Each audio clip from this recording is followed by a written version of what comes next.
क्यों होती है? छठी मैया किस चीज की देवी है और हमें इनकी पूजा करने से किस चीज का फल मिलता है? सबसे पहले छठ पूजा किसने की होगी और क्यों की होगी? छठी मैया है कौन और उनके साथ सूर्य देव की पूजा क्यों की जाती है? अगर आपको इन सभी प्रश्नों के जवाब चाहिए तो अंत तक बने रहिए। शुरू करते हैं। छठ पूजा को पर्व नहीं बल्कि महापर्व के रूप में मनाया जाता है। छठ पर्व पूर्ण रूप से प्राकृतिक तरीके और शुद्धता से मनाया जाता है। छठ पूजा में व्रती कठिन नियमों के साथ 36 घंटे निर्जला उपवास पर रहती। ये भी माना जाता है कि जो भी पूरी विधि विधान के साथ छठ व्रत करता है उनकी मनोकामनाएं पूर्ण होती हैं।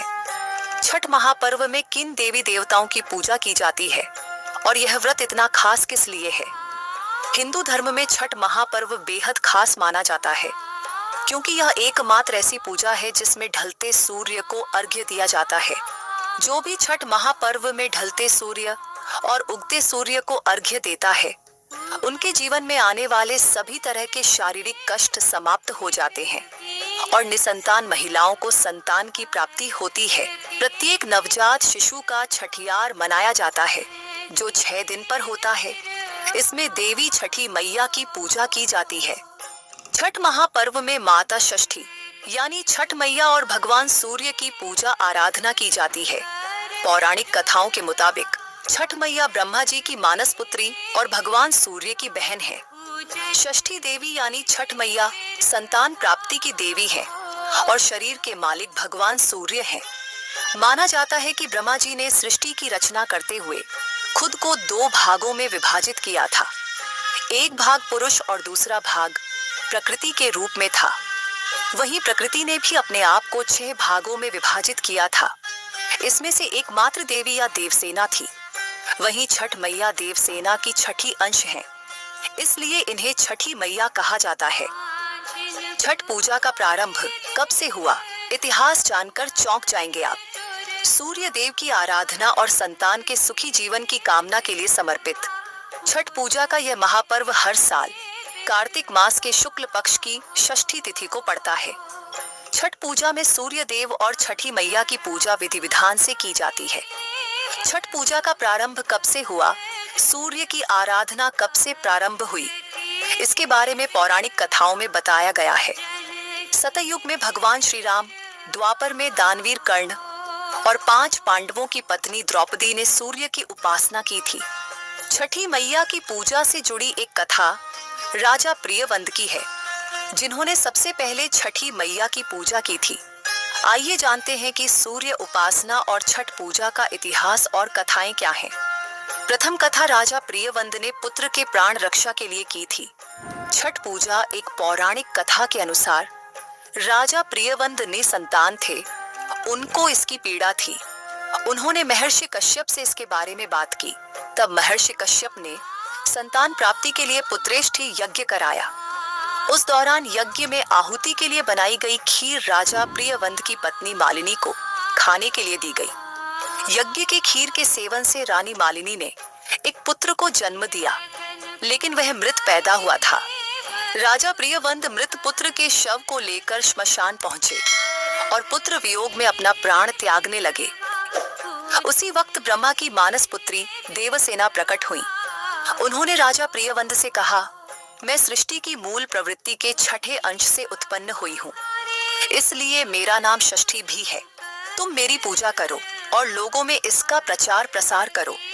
माता षष्ठी के कहे अनुसार राजा प्रियवंद ने पुत्र की कामना से माता का व्रत विधि विधान से किया। उस दिन कार्तिक मास के शुक्ल पक्ष की षष्ठी थी। इसके फलस्वरूप राजा प्रियवंद को पुत्र के प्राण वापस हुआ। द्वितीय कथा श्री राम और मां सीता ने की थी। सूर्य उपासना बिहार के छठ पर्व को लेकर कई मान्यताएं प्रचलित हैं। इनमें से एक मान्यता यह भी है कि भगवान श्री राम की पत्नी सीता मां ने सबसे पहले छठ पूजन किया था, जिसके बाद ही महापर्व की शुरुआत हुई। छठ पूजा को बिहार का महापर्व माना जाता है। ये पर्व बिहार के अलावा देश के सभी राज्यों में बड़ी धूमधाम से मनाया जाता है। बिहार के छठ पर्व को लेकर कई मान्यताएं प्रचलित हैं। इनमें से एक मान्यता यह भी है कि भगवान श्री राम की पत्नी सीता मां ने सबसे पहले छठ पूजन किया था, जिसके बाद ही महापर्व की शुरुआत हुई। छठ पूजा को बिहार का महापर्व माना जाता है। ये पर्व बिहार के अलावा देश के सभी राज्यों में बड़ी धूमधाम से मनाया जाता है। बिहार के मुंगेर में छठ पूजा का विशेष महत्व है। छठ पूजा से जुड़ी कई अनुश्रुतियां हैं, लेकिन धार्मिक मान्यता के अनुसार सबसे पहले सीता माता ने बिहार के मुंगेर में गंगा तट पर संपन्न किया था। इसके बाद से महापर्व की शुरुआत हुई, जिसके परिणाम स्वरूप माता सीता के चरण चिन्ह आज भी उस स्थान पर मौजूद हैं। माता सीता ने छठ पूजा वाल्मीकि रामायण के अनुसार 6 दिनों तक की थी। ऐतिहासिक नगरी मुंगेर में जहां सीता माता का चरण चिन्ह है, वहां रहकर उन्होंने 6 दिनों तक छठ पूजा की थी। प्रभु श्री राम जब 14 वर्ष के वनवास के बाद अयोध्या लौटे तो रावण वध के पाप से मुक्त होने के लिए महर्षियों के आदेश पर राजयज्ञ सूर्य करने का उन्होंने फैसला लिया। इसके लिए मुद्गल महर्षियों को आमंत्रित किया गया था, लेकिन मुद्गल महर्षियों ने भगवान राम और माता सीता को अपने ही आश्रम में आने का आदेश दिया। महर्षियों के आदेश पर वे दोनों स्वयं आश्रम जा पहुंचे और उन्होंने छठ की पूजा के बारे में महर्षियों को बताया। मुद्गल महर्षि ने माता सीता को गंगा जल छिड़कर पवित्र किया एवं कार्तिक मास के शुक्ल पक्ष की षष्ठी तिथि को सूर्य देव की उपासना करने का आदेश दिया। यहीं रहकर माता सीता ने 6 दिनों तक भगवान सूर्य देव की पूजा की थी। ऐसी मान्यता है कि सीता माता ने जहां छठ पूजा संपन्न की, वहां आज भी उनके पद चिन्ह मौजूद हैं। कालांतर में दियारा क्षेत्र के लोगों ने वहां पर मंदिर का निर्माण करा दिया। यह सीता चरण मंदिर का नाम से प्रसिद्ध है। ये मंदिर हर वर्ष गंगा की जल में डूबता है और महीनों तक सीता के पद चिन्हों वाला पत्थर गंगा के पानी में डूबा रहता है। इसके बावजूद भी उनके पद चिन्ह धूमिल नहीं पड़े। श्रद्धालुओं की इस मंदिर के प्रति गहरी आस्था है।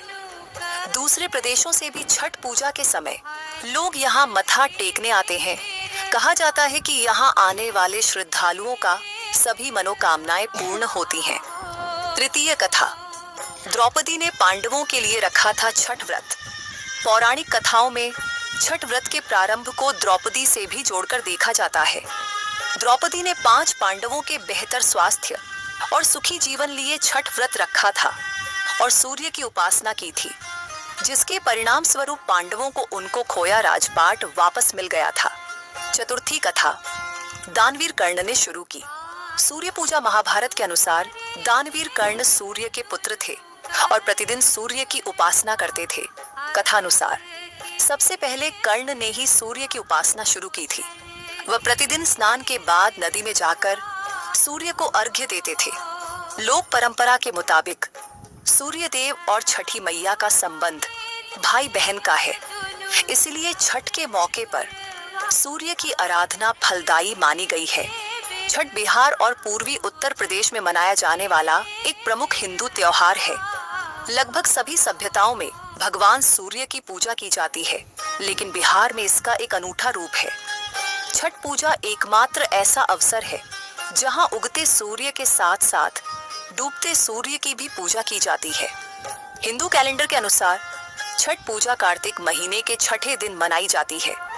छठ पूजा, जिसे सूर्य षष्ठी के नाम से भी जाना जाता है, एक स्नान पर्व है जिसके बाद 4 दिनों तक संयम और धार्मिक शुद्धता का पालन किया जाता है। छठ पूजा 4 दिनों तक चलने वाला कठोर और आध्यात्मिक अनुष्ठान है। छठ पूजा के पहले दिन पवित्र नदी या किसी भी जल निकाय में डुबकी लगाना शामिल है। लोग विशेष प्रसाद और अनुष्ठान करने के लिए गंगा का पानी अपने घर भी ले जाते हैं। इस दिन घरों की अच्छी तरह से सफाई की जाती है। छठ के दूसरे दिन, जिसे खरना के नाम से भी जाना जाता है, भक्त दिन भर उपवास रखते हैं, जिसे धरती माता की पूजा करने के बाद देर शाम को तोड़ा जाता है।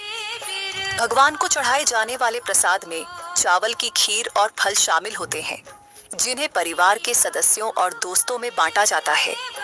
छठ का तीसरा दिन शाम के अर्घ्य के लिए प्रसाद तैयार करने में जाता है, जिसे सांझिया अर्घ्य भी कहा जाता है।